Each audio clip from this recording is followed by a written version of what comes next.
Hello, folks. According to my thing, I did that way too loud. And I'm joined by my dogs. They all came running up the stairs. Now, I don't want you to be growling at each other. And there we go. My big dogs had to just escorting my smallest out of the room. Rambo, come here. Rambo, come here. Come here, Rambo. Up onto the bed you go. Up onto the bed. There you go. I just came back from the shop, so just get my little treat out of the way. Oh my god. Now, stop it. Calm down, boys. Calm down, boys. Alright? Oh my god, calm down. Rascal, no! Rascal, no! See, I'm actually just getting back from the shop, so they're all like panicked, as if I'm going to leave again. No, stop scratching at me. Stop scratching at my belly. Stop scratching at my belly. Down. Okay, folks, so that chaos aside, I keep looking over to my other monitor, but that chaos aside,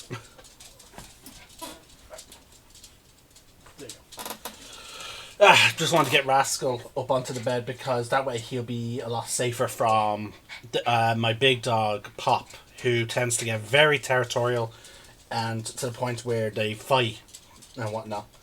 But unfortunately, Pop has something wrong with his knees, so he cannot jump up onto the bed by himself. So you just stay at my feet, okay? You stay right next to me, okay? So now to actually get to what I'm doing this video for, and oh my god, I really do need a shave and a haircut. All right, folks. A couple weeks back, I got into I wouldn't say a huge debate, but sort of like a semi-heated debate in regards to Percy Jackson and Harry Potter. Now, the reason why I'm doing this video today is not because of that video. Sorry, it's not because of that initially. But I am re-listening to both the Harry Potter audiobooks, narrated by Stephen Fry, as well as with my girlfriend, because she has never experienced the books, she's only experienced the movies, and I'm like, you need to experience the books, but the audiobook is the best way we can sort of share that journey. And the other, and because of that, I've been decided to re-listen to Percy Jackson audiobook, narrated by Jesse Bernstein, I believe is the person. Let me just bring up my account so I can open up my library. I still have a bunch of other books that I need to listen to, like the Star Wars The Old Republic series, the Tron trilogy. Like I have a good number of books to listen to. Let's see here, though. I want to bring up... Here we go, Percy Jackson. Jesse Bernstein. Now, I am not familiar with Jesse Bernstein. Let's actually, you know what? I'm just going to quench my curiosity right now. But yeah, so the reason for the debate is the person said he could not finish the first Percy Jackson book because, in his opinion, it's the same as Harry Potter. Which I was like, no, it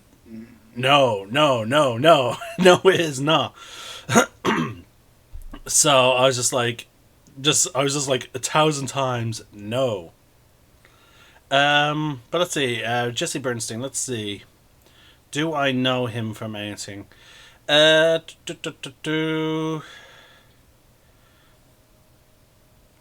a short. Birds, no. Okay, that's a voice that I probably would not recognize.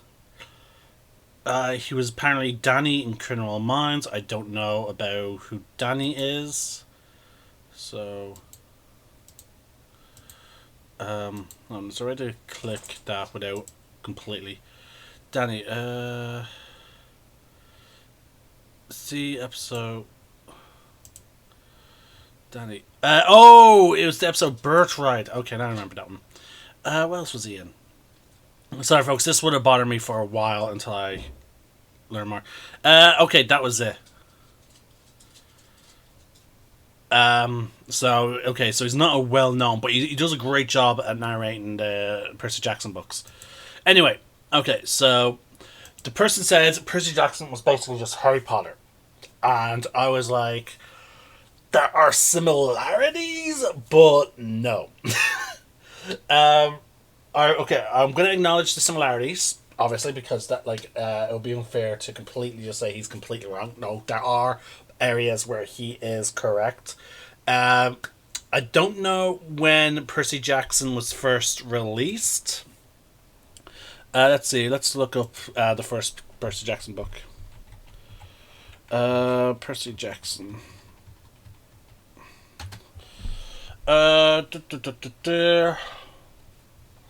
Okay, so the first book was published in 2005. Okay, so that was the first publication. All the way back in 2005. Now, JK, in contrast, let's see where Harry Potter stands. Harry Potter was first published in 1997. Okay, which is funny because that's actually the year all the events of the books end at. Like, the last book, not counting Cursed Child, ends like with a time skip with them sending their children to Hogwarts in 1997. But anyway, so Harry Potter was out quite a while. It was out at least 8 years. I will say people will definitely draw the comparisons to Harry Potter and Percy Jackson because of the Golden Trio effect. Now, the Golden Trio is more of a term used in terms of Harry Potter because it became more popular term because of the movies. Because in the movies they toned down a lot of the other characters that helps Harry or do stuff for Harry. For example, in book 1, Neville is technically a big part of the thing. And there's also Dobby. Dobby helps out way more than he has depicted it to in the movies. But typically the Golden Trio is Hermione, Harry, and Ron. Now in Percy Jackson, this would be Percy, Annabeth, and Grover. But here's the thing. It's not, both those things are not the only ones with what I would call the Golden Trio effect. Many shows, especially in the early 2000s, basically did the Golden Trio. An example would be the Nickelodeon show Danny Phantom. You have the black kid who was very tech savvy. I cannot remember his name, so forgive me on that. We had Danny, obviously, with the ghost powers, and then we had the goth girl, who eventually, spoiler alert. Oh, that's another thing. This video will contain spoilers, folks, for pretty much everything that I'm bringing up. So yeah, again, there's another school-based sitcom called what was it called? Survival Guide to School or something like that. School Survival Guide. Ned's Declassified School Survival Guide, where it had again a black kid who was tech savvy. Oh wow, okay. A lot of similarities between those two, and they were both Nickelodeon. We had Ned, obviously, the main protagonist, and then we had a girl who started off as just his friend, and then eventually wound up at them dating. And then also you could even apply it to anime as well, folks. Naruto, Sasuke, Sakura. I was blanking on Sakura's name there. You can argue. You can also technically. You can attribute it to. You can't attribute it to Bleach or One Piece either because they very quickly grew in numbers. In those respective shows. But again, my point is there's typically a Golden Trio, and you see in other comedies as well. You typically have the very brainy kid, which often is depicted as being the girl because the logic back then is, well, girls matured faster than boys, so therefore they were just smarter. They would tend to be a bit more rational instead of just more impulsive. That was the stereotype. You would have the tech savvy kid, or the character that is more focused on comedy. Like so yeah, you would have the comic relief character, and then you would have your main protagonist. Now, in Harry Potter and Percy Jackson, the comic relief character is Ron and Grover. Fair enough. However, I will point out that Ron in the books is a lot more intelligent. He actually knows like the amount of times he's the one who actually figures stuff out is quite a lot. And a lot of his lines were like a lot of his moments were basically taken in the movies from him and given to Hagrid or some other character. Often or not, it was given to Hermione. A big example in the Philosopher's Stone is Hermione is freaking out about the Devil's Snare. Ron, he's semi freaking out as well, but Hermione remembers, it doesn't like light or sunlight, but there's no wood. And Ron then shouts out, "Are you a muggle or a witch? You can create," like basically reminding her that you can create fire and light, So it was Ron that initially saved the day when it came to the Devil's Snare. Yes, Hermione remembered its weakness, but Ron was the one that reminded her, like, you can create it. So that's the golden trio in terms of thing, and obviously, let's compare. Let's try and compare them one to one. So we have. Let's start with the side like this. The other members of the golden trio before we get to the main character. So we'll do the smart girl. Annabeth for Percy Jackson, Hermione for Ting. Now, Hermione, how should I put this? Hermione is a very fast talking, know it all type character. She's always wants to answer the question, and like she's always quick to try and answer a question, as well as just she has a huge thirst for knowledge and a love for reading. Now, Annabeth is very similar in that regard. But here's the crucial thing. Whereas Hermione was all about all of magic, again, which is understandable because she's muggle born, so therefore she has a very interest, at age 11 she discovers, oh, I'm a witch, I can do magic, and there's this whole magical world. She is going to go crazy and start trying to absorb as much information as they can. I wouldn't be surprised if she was already like that growing up. Whereas Annabeth, her thing is more architecture. Now, I also want to remind people, typically the demigods in Percy Jackson inherit certain traits from their parents, and such. Like sometimes it's more of sometimes it's a personality trait, sometimes it's an instinctual gift for certain types of stuff. Like the children of Aries tend to be a lot more fighty, and they would often, I imagine, become bullies because they tend to be very confrontational. So like a lot and that a lot similarities, but they all also inherit. They would have like instinctual muscle memory of how to fight with weapons and such. Whereas, as we know from Percy Jackson, he inherited the ability to. Oh, I forgot to take my actum out. He inherited the ability to heal when touching water, as well as to control water to an extent. If I recall, we don't really see him do it too often in the movie, but he does it a good bit in the books.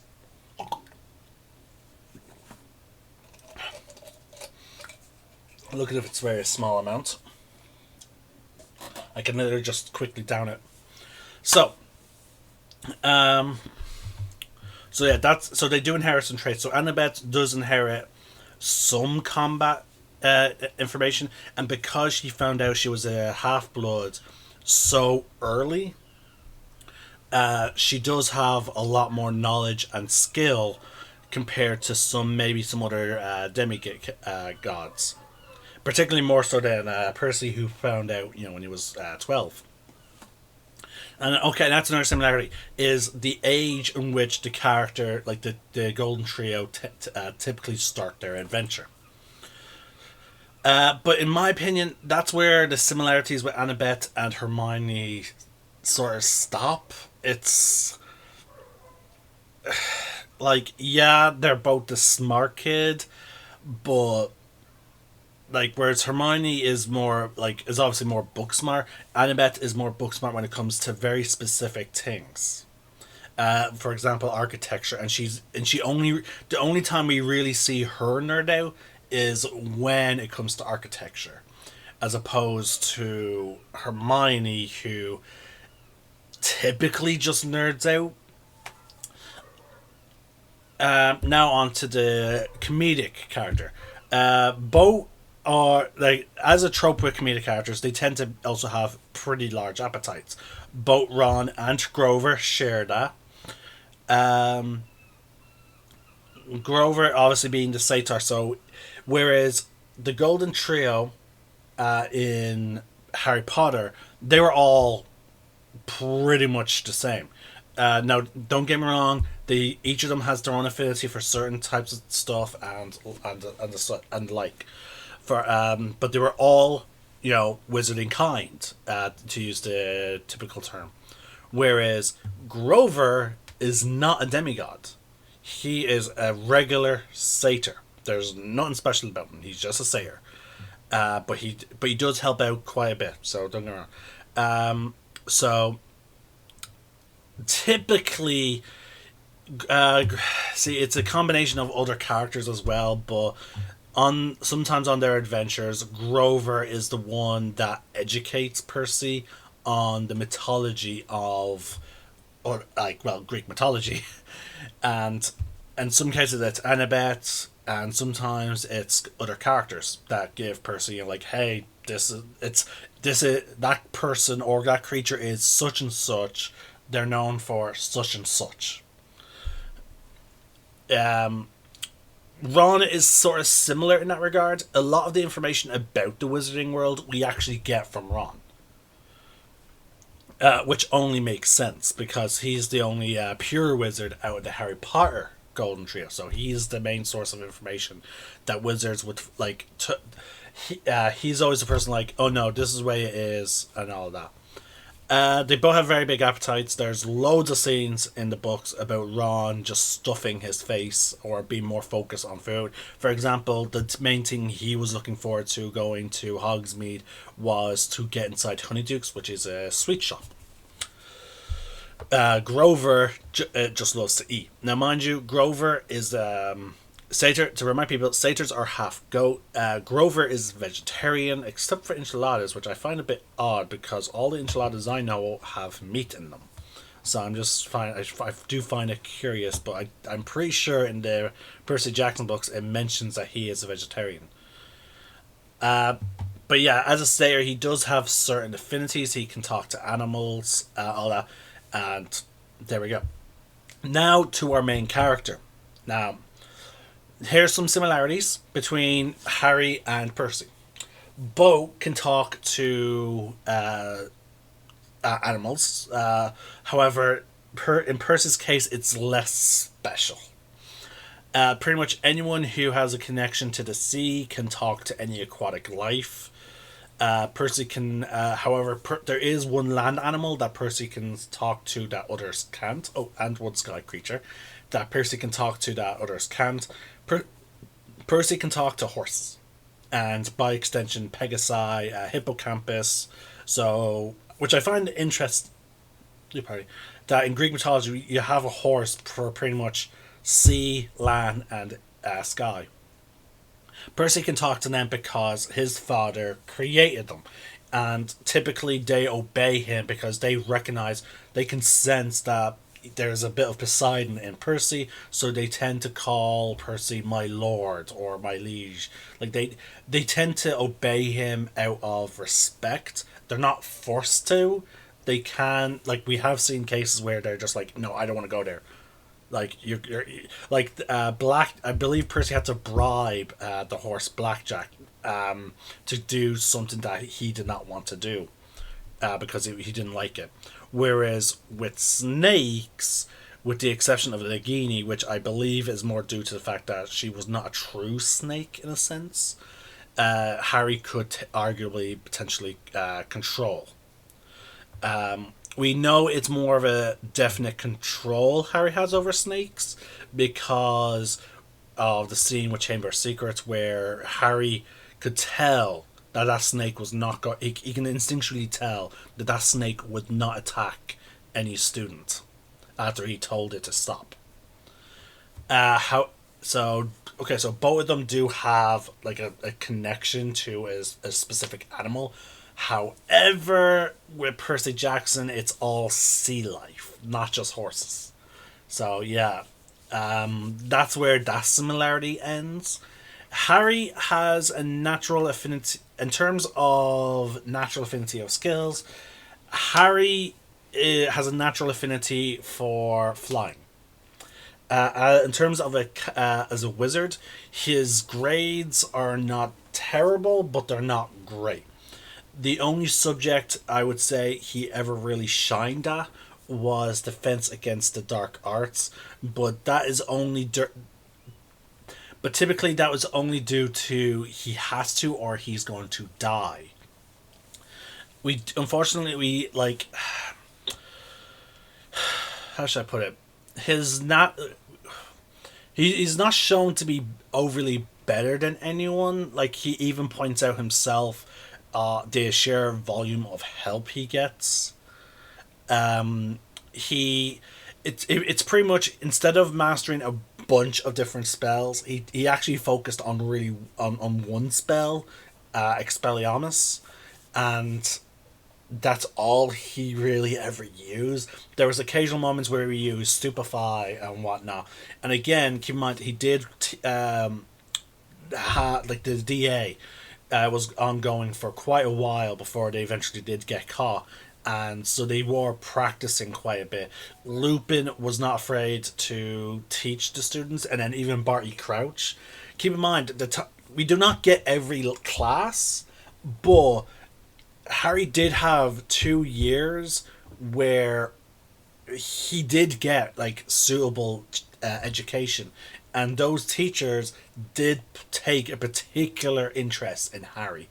And then also, speaking of Barty Crouch, when he was masquerading as Mad Eye Moody, Harry did also take go out of his way to practice in between classes, as stated when he was trying to prepare for the Dragon Challenge. So, like, Harry got. There was a lot of training and preparation on Harry's front in that. Now, whereas Percy, there is no innate talent other than flying. Percy has an innate. All demigods in the world of Percy Jackson are misdiagnosed as having attention deficit disorder, or maybe some other similar disability like dyslexia. The dyslexia is because their brains are hardwired for Greek. So therefore, like when they look at English and other languages, they have more difficulty trying to understand it. And the ADHD is explained to be their warrior instinct. They're constantly on the lookout to fight and whatnot. So they have difficulty sitting down. So all of that is. So that's how that is. They have a natural instinct, and Percy is no exception. He does struggle at the start, but eventually he does start picking it up, and he does get some private lessons from a few characters that show him some tricks that he eventually uses against them. But like, again, there's we do skip over his natural trait. Percy is in terms of other demigods, in terms of their talents, he is told you're a bit of a jack of all trades. So like this was during when they were trying to figure out which god he was associated with. He was like, you're a bit of a jack of all trades, which is why chances are he was going to stay in the cabin that was meant for Hermes' children. Because that's also for the people who are either not claimed or are Hermes' children. But then we see that he does have the ability to control water. We see actually twice before then. So yeah, Percy has natural talents as well, but his is more jack of all trades. He's really only taught to heighten the muscle memory. Whereas again, so both of them. Also, Percy is actually a very bad student. He's more street smart than he is book smart, similar to Harry. But that's typically the case of the protagonists. Protagonists tend to be street smart rather than book smart, and then they have a friend who's the book smart type. But like, Percy has more natural instinct of fighting.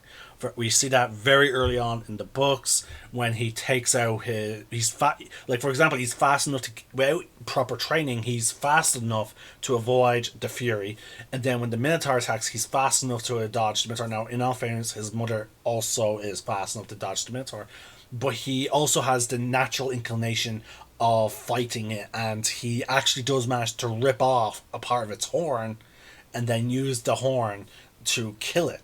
Like, the fact that he was fast, like, the reflexes and the response time of other interactions, again, shows that he has natural talent of fighting. So that's where, now, we spent 25 minutes now on, sorry, almost a half hour just going over the similarities and also pointing out the differences of the Golden Trio. So let's get on with the core worlds. Let's look at the worlds. Okay, both worlds exist in our world, but there's a secret shadow world existing alongside it. In Harry Potter, there's the wizarding kind, magical beasts, wizards, all that stuff. Now, however, the ruling governments of wizard kind tend to try and make sure that the Muggles do not notice. Whereas in Percy Jackson's world, at some point, similar to the wizards, they decide to separate themselves from mortals. They do this with the gods did this with what's called the mist. So where, for example, to use a spoiler alert from Percy Jackson, where Percy is fighting Ares with swords, Muggles, for some reason, saw them fighting with sawed-off shotguns. Instead of swords, they saw shotguns. And in other cases, they saw Percy with a bat whenever he did wield his sword otherwise. The mist rationalizes what the mortals are seeing. So, again, both have secret worlds. One is more focused on mythology. And again, it's not just the Greeks that are real. It turns out the Romans, Egyptian, and I believe one of the books does cover Norse. So, like, the idea that our ancient gods existed, I would hope that would include the Celts. But yeah, like, they all existed. And they do interact with mortals. So there's that. Also, arguably every demigod is special because there's no underlining racism going on with the Percy Jackson books. With Harry Potter, there's this whole underlining of, like, a veiled message of racism between, like, because, like, look at how, like, Voldemort wanting to wipe out all Muggleborns, raising wizards to be the superior race, and you get that with Malfoy and his family. Like, there's a very it's like with the X-Men. There's a very clear hidden message about racism and how it's wrong, and I agree it is wrong. But again, it's very clear. But with Percy Jackson, there's not really any kind of message like that. Like, the big villain just wants to rule the world. He's not trying to, like, okay, he's trying to prop up him and his kind and those that follow him, but that's about it. Like, he would also give positions of power to those that follow him, but his only logic is spoiler to go in proper detail. No, we'll talk about the villains later. So, yeah, they're both secret worlds, secret societies, arguably, if you want to use that term, where that separate us and them. Again, one story does have an underlying racism, the other doesn't. Now, the reason why the kids go to this summer camp is, one, to train to protect themselves in a safe environment, because once they know, the idea is, once you know that once you know what you are and that these other creatures exist, the other creatures can find you and kill you. And typically that's what they want to do, because they have some possible grudge against basically your parent or some person who is vaguely related to you. For example, Medusa wants to kill particularly Annabeth because it was Annabeth's mother that cursed Medusa and her sisters to become Gorgons. So she's been carrying that grudge pretty much against all of Athena's children, sons and daughters. Where she has a particular fondness for Percy because I guess she likes Poseidon. So yeah, there's a lot of it's a lot about, I would say, if there's any underlying message in Percy Jackson, it's about grudges, and we'll get to that when we get to the main villain. So that's pretty much what the worlds is like in the two respects. Now let's move on. Now let's talk about. So yeah, that's why they go to the camp. They go to the camp to train themselves so that they can defend themselves if they are attacked outside of the camp, and the camp is protected by by gods. A sort of spell, to use that terminology, by Zeus, so that the kids have a safe place to train and so that they can defend themselves. But there is a catch. And we'll get to that. We'll now switch over to Hogwarts. Hogwarts is just a place where wizards, the children, are trained to use their magic and to learn new spells. Not really to defend themselves, but it's just to live out a magical wizarding life. That's it. It is, but when they graduate, it is assumed that they will take a job within the wizarding world, and that they will live out their lives. They will eventually die of old age, but that's it. That's it. That's all Hogwarts is. It's not. It's unplottable, and there are spells to protect Hogwarts, but that's just because it's to protect. It was designed to also protect them from Muggles, as well as dark wizards in case of times of crisis. Hence why all the protection charms and the fact that there is a spell that is probably handed down to possibly deputy headmistress or headmaster going on. I wouldn't be surprised if McGonagall was already slated to replace Dumbledore, so he probably taught her the spell in advance, where they would animate all the statues to defend themselves. I wouldn't be surprised if that was a spell that was handed down down the line. But the point is, all those defenses are just in case of emergency circumstances. You know, it had the idea as well. That's it. They're just protecting the next generation. Whereas with with the summer camp, it's not like that. For example, the life expectancy of the demigods apparently is quite short. And apparently the reason for that is because, well, the gods tend to just call up the camp and be like, hey, we want you to do this. Here's a quest. In some cases, the quests are the same as those that happened before. There's another possible underlying message of Percy Jackson, which history repeats itself. For example, a quest that Hercules did involving a golden apple was again eventually repeated by a child of Hermes. Now, note the fact that Heracles is the son of Zeus.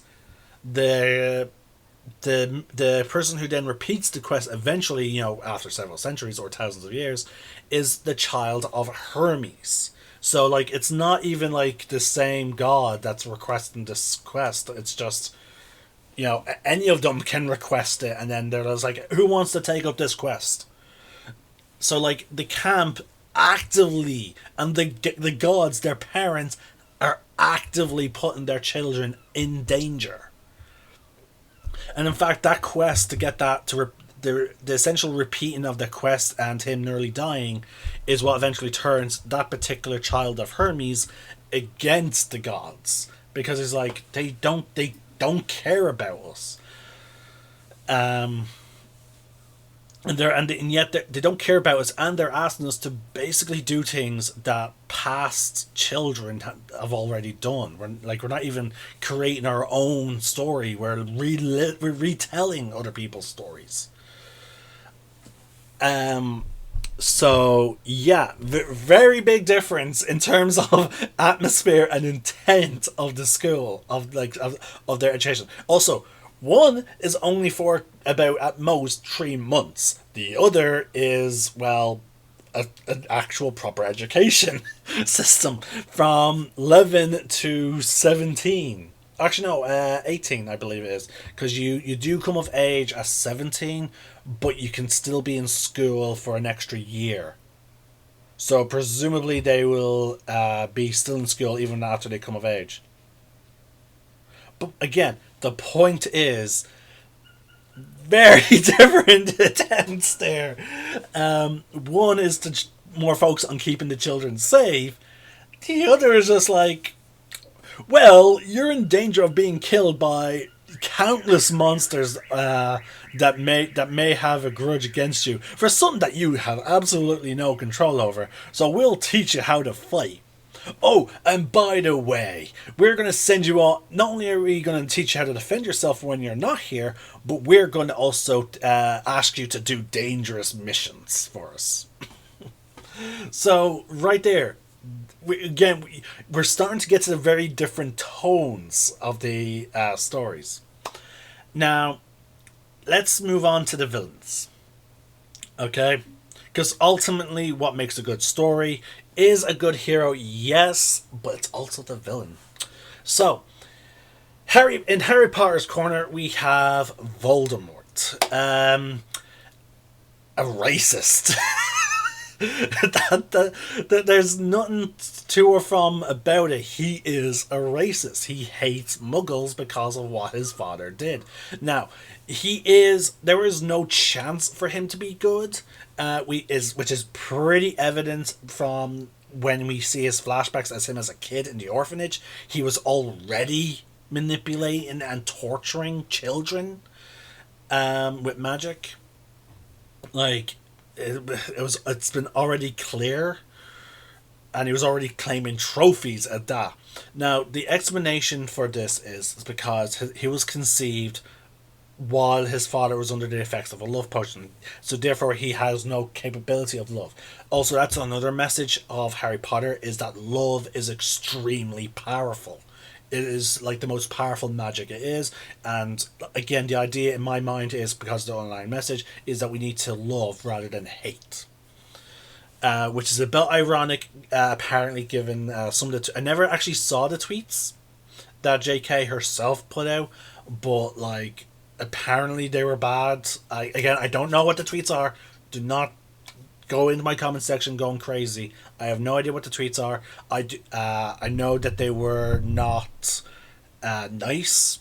As far as I was told, they were not nice, and I still, for example, enjoy Harry Potter, and I'm still going to enjoy Hogwarts Legacy, despite her. But if I was to see her, if I had a chance to meet her or see her, like, chances are I wouldn't be as enthusiastic as I used to be.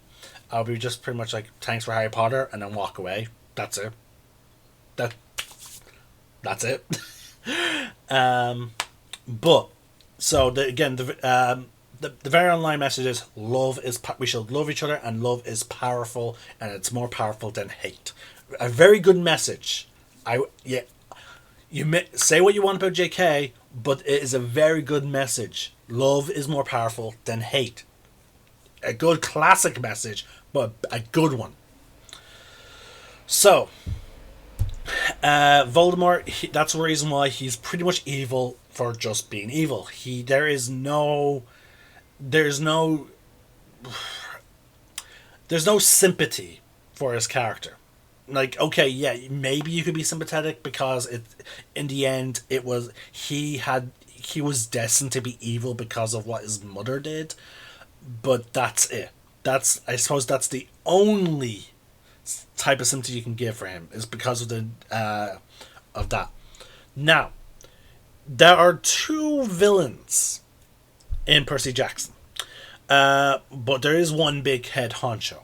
But we're gonna talk about both the villains, because they do play very different roles. On one hand, we have Kronos, the Titan.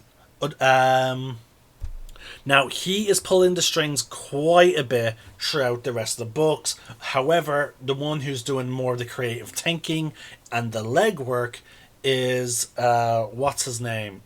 The demigod of Hermes. Sorry, let me just try and bring up the name.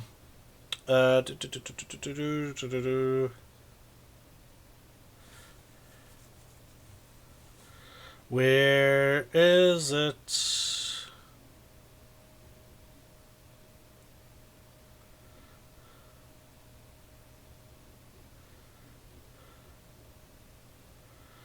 I'm trying to find it.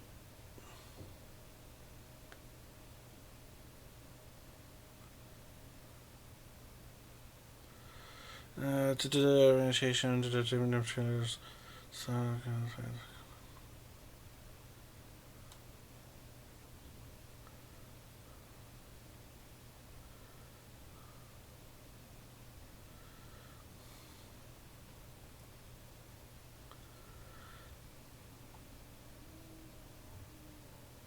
I'm trying to locate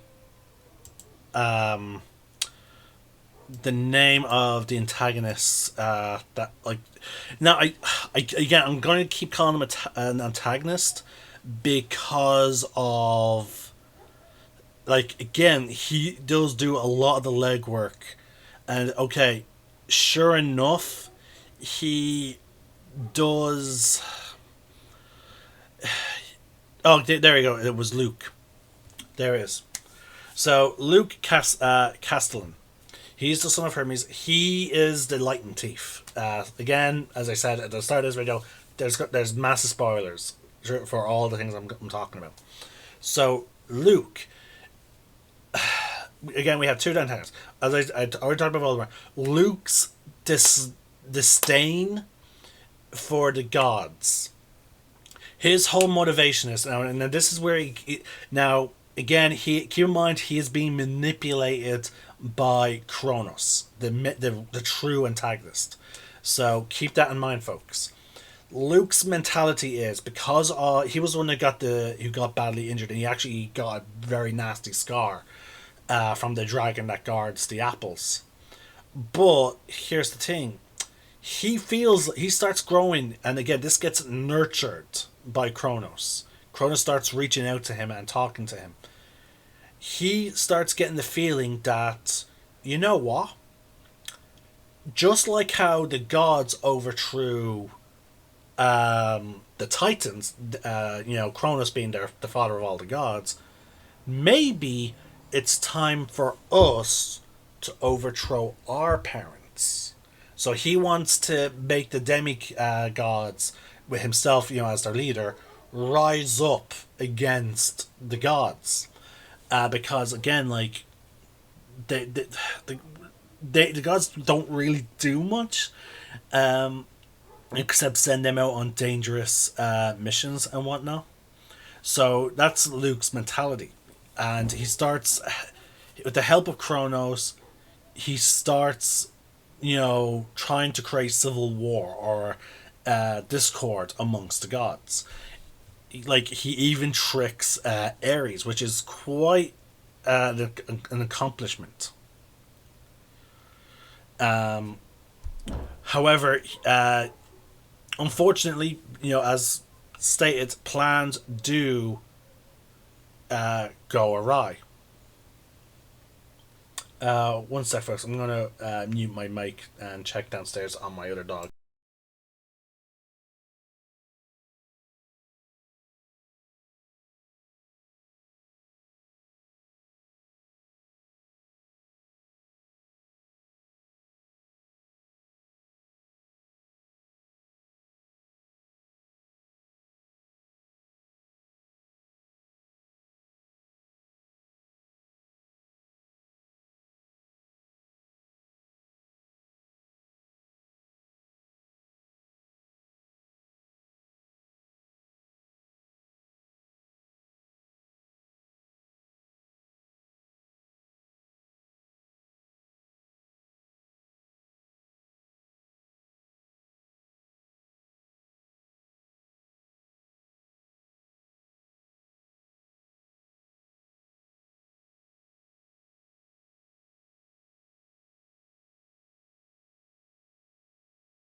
Alright, sorry about that, folks. I just want to grab my phone. So, immediately, I would argue that Luke is a far more compelling character and sympathetic villain than Voldemort. Like, his reasoning for. Let me put it this way. Like, again, his motivation for doing what he does is a lot more understandable than what Voldemort was doing. Like, Voldemort was just wanting to enslave all the Muggles or flat out kill them, as well as, like, pretty much anyone that stands in his way, and allow the dark arts to rise. They even changed the name of the curriculum during his time in power. They changed it from Defense Against the Dark Arts to just simply the Dark Arts. So there you go. So that's Luke. Now again, Luke is very sympathetic. Again, he's being manipulated by Kronos, and eventually he even then gets possessed by Kronos. If I recall correctly. Again, it's been a while since I read that final book. The first book and some of the others I did read quite a while. My thing is, what I would do is I'd read book one because I was subscribed to Audible. Then by the time I got then my second credit, I would wait. I would then reread the previous books and then move on to the one that I just bought. So pretty much I read Battle of the Labyrinth. So basically, almost every book I at least read twice, with the exception of the last Olympian. That I only read once. The first book, I oh god, let's see. So one, two, three, four, five. I actually read the first book 5 times, and then the second one 4 times, and the number decreases uh, as such.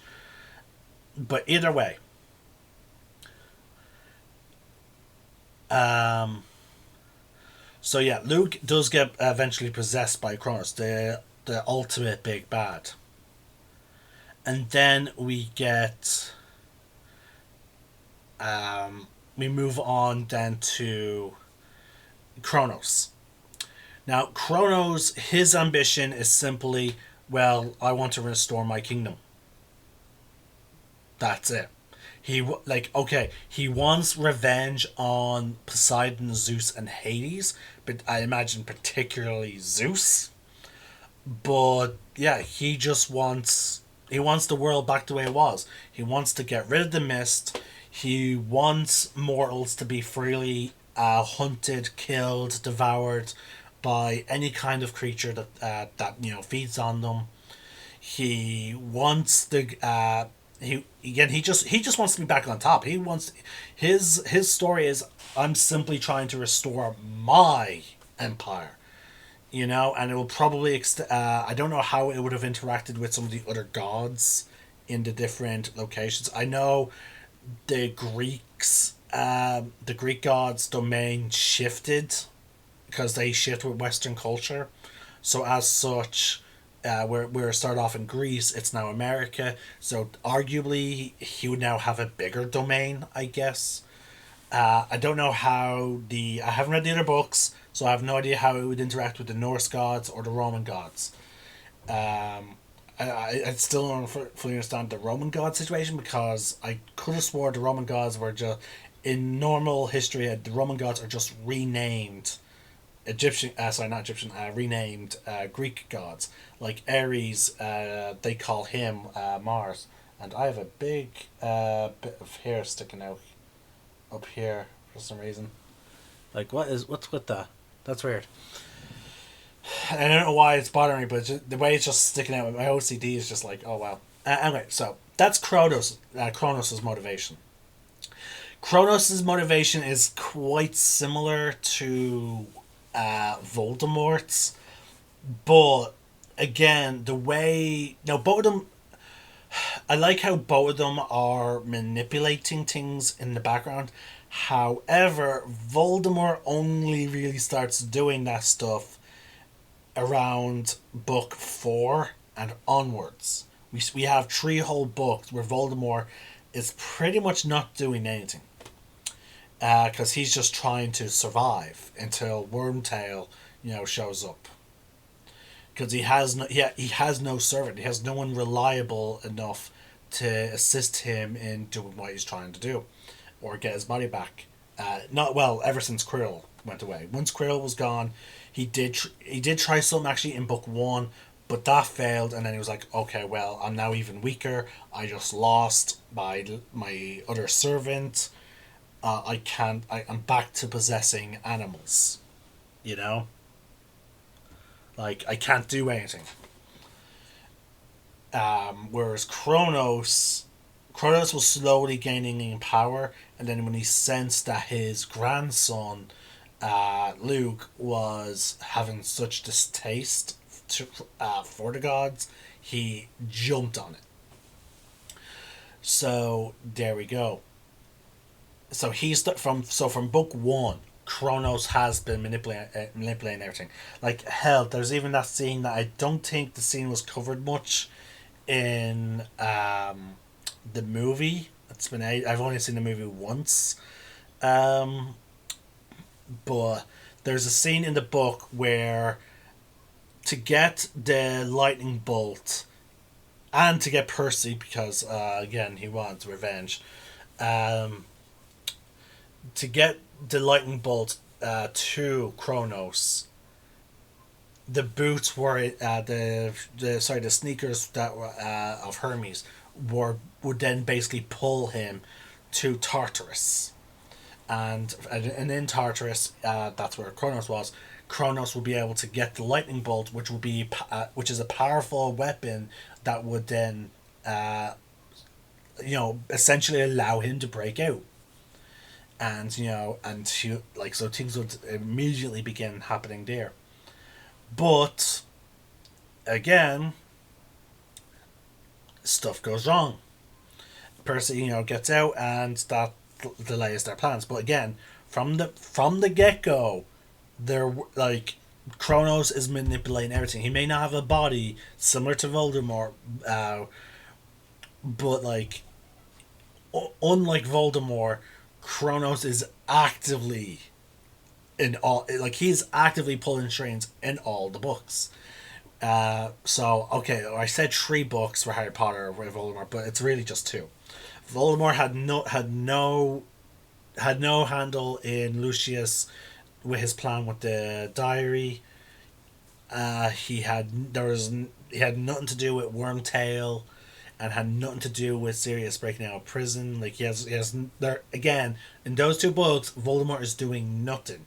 He only really starts operating in the background, showing his intelligence in from the beginning of from book 4 and onwards.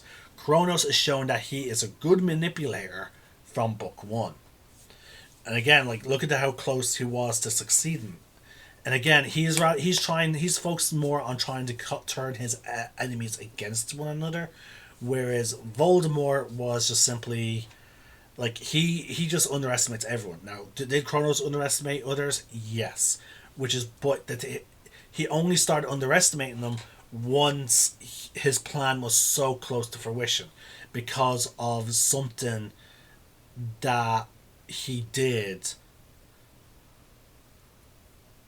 to protect himself. Again, spoiler. After I think it was either before or just after he possessed Luke, he bathed in the river Styx, which is what happens with Achilles. And basically, what that does, as long as you have a little bit of your body that is still mortal, you would live.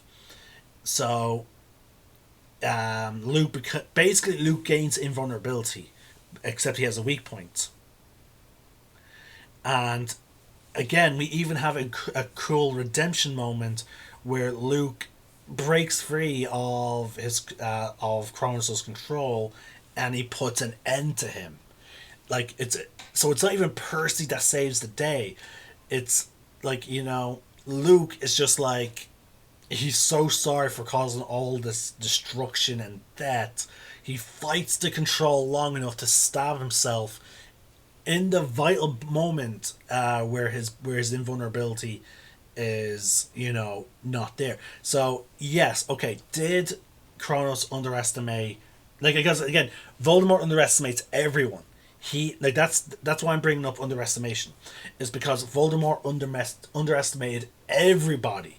The only person he remotely did not underestimate was Dumbledore, but with Harry, yes, and that underestimation is constantly his downfall. It was his downfall against Harry the first time, when Harry first gets his lightning hour, because he underestimated the power of love magic. Because he underestimated it, he never bothered to fully understand it. And again, it's just a growing weakness and a continuous weakness that Voldemort never learns from. Kronos understood his children can defeat his body, so what he decided to do was get his hands on a body that would essentially become invulnerable. The thing that he underestimated was his essentially his grandson's willingness to do what is right. And again, that is the whole thing. Again, the stories are vastly different.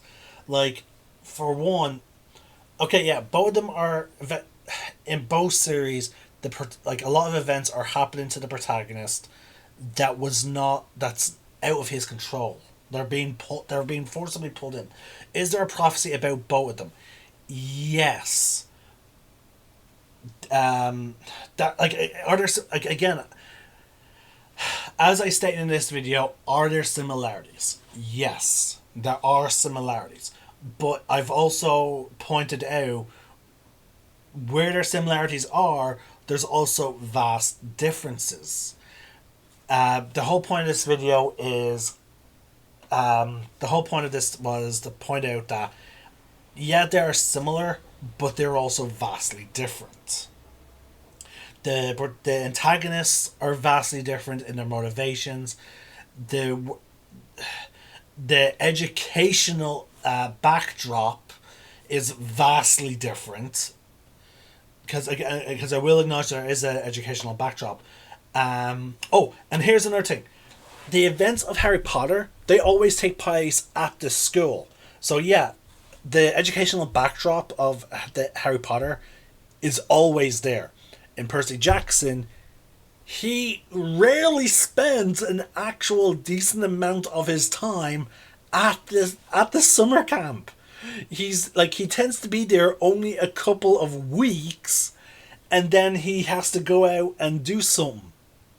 And a lot of the time, like, okay, and again, like many protagonists, in some cases, he was told, don't go on this. Like, for example, in the Sea of Monsters, he was told, no, this is not your quest. You're to stay here and just train until you're assigned a quest. He doesn't do that. He's like, I had visions that my friend is in danger. I'm fucking going. So, that's what he does. So, but yeah, like the very first book, he travels across America to Los Angeles. The same thing happens in every book, almost every book. Like actually, no, every book. In every book, he is constantly traveling. It's a proper fantasy adventure with the backdrop being our modern times. Harry Potter is this guy trying to have as much of an ordinary school year, but things just happen and he has to adapt. And in some cases, he pushes himself to do it. And here's another thing. Like,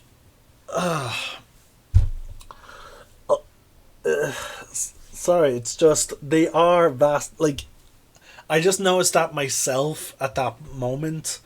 I'm sorry, folks, for going crazy, but like again, the whole point of this video is to point out the glaring differences of Harry Potter, and Percy Jackson. Like a lot of the main antagonists that Percy fights are monsters, and often which have tragic backstories, whereas most of Harry's villains are other wizards. And it's, again, they both tell.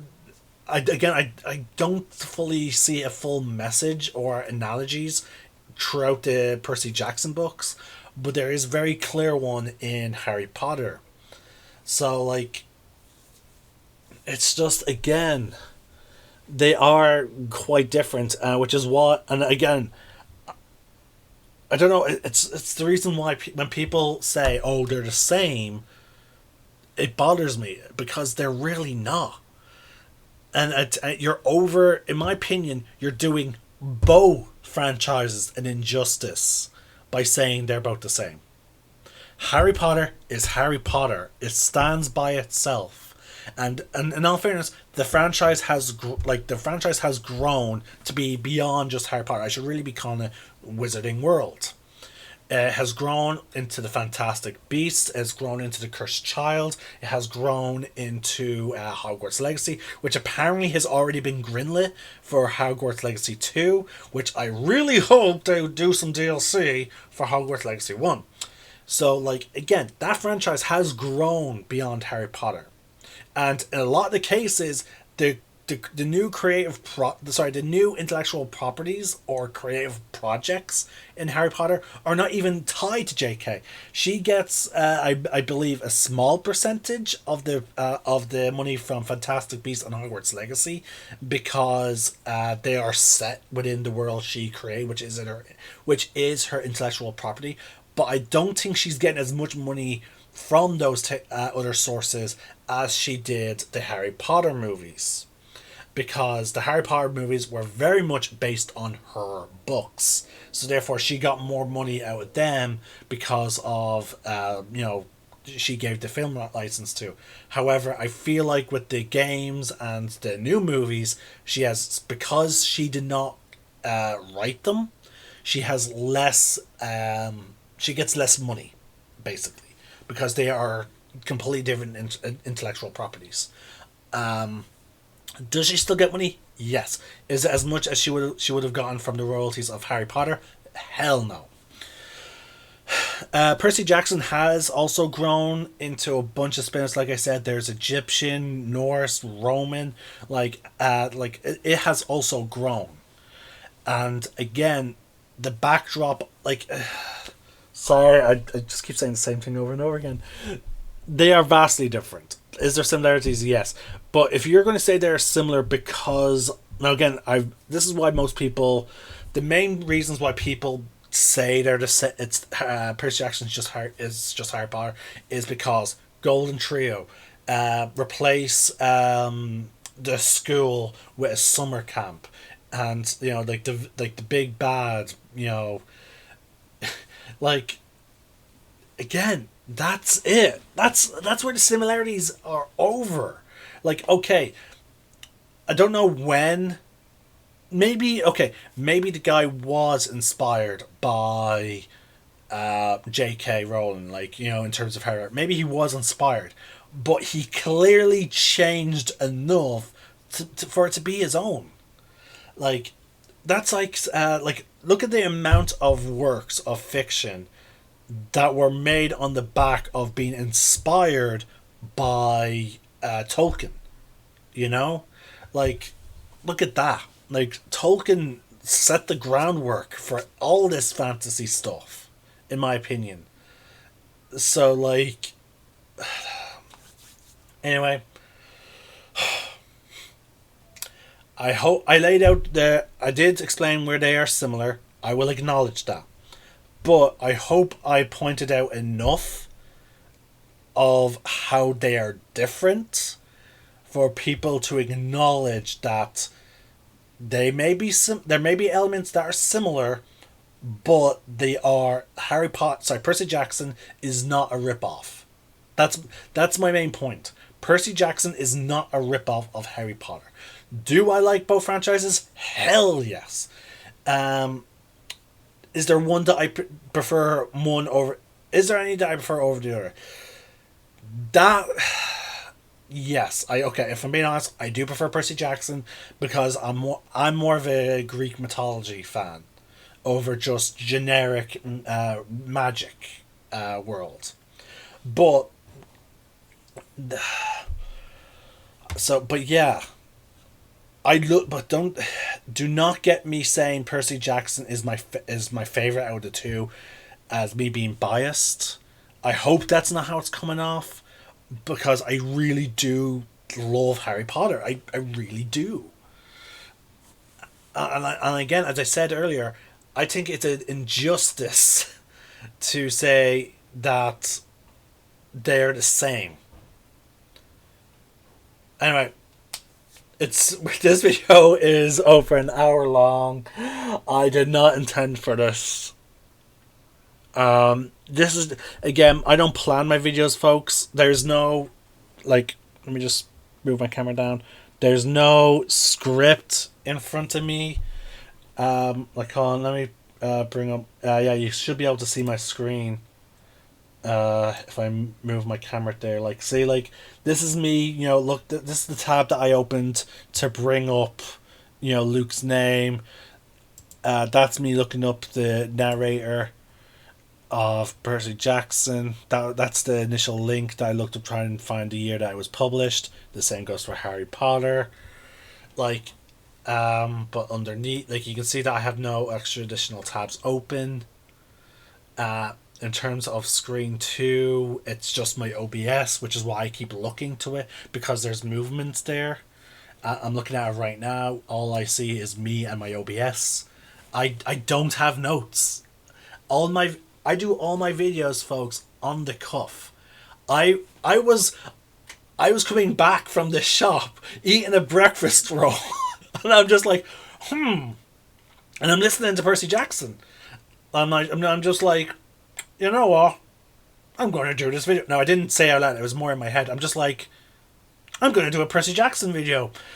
Like, that debate that I got into with this random guy while I was playing card games in Underworld Gaming, which is a great shop if you live in the Dublin area, or particularly Tala. That debate where I was playing just simple card games stuck with me, and I felt like doing this video. So, like, this again, maybe I should have taken the time to maybe write out a list of how they're different, but I hope I articulated that how they're different, and while still acknowledging how they're similar. But again, as I said, there was already a golden trio formula, like, set out. Like, again, Danny Phantom, Ned's classified skull survival. Hell, you can even argue Avatar. We have Katara, Aang, and Sokka. You know, like, there's another golden trio. Now, eventually that does expand, but here's the thing: so does the group in Percy Jackson. You know, oh my god. So yeah. Anyway, I don't know how big of a debate this is, or how big of an opinion that Percy Jackson is a ripoff of Harry Potter is over the internet. But I decided, you know what? I'm putting this video out there. I'm laying out the differences. I will point out the similarities. And then that's it. You know what? I'm ending the video before I get on another rant. And if I was going to label this video the Celtic Nerd Talks, this is the Celtic Nerd Rants. Oh God.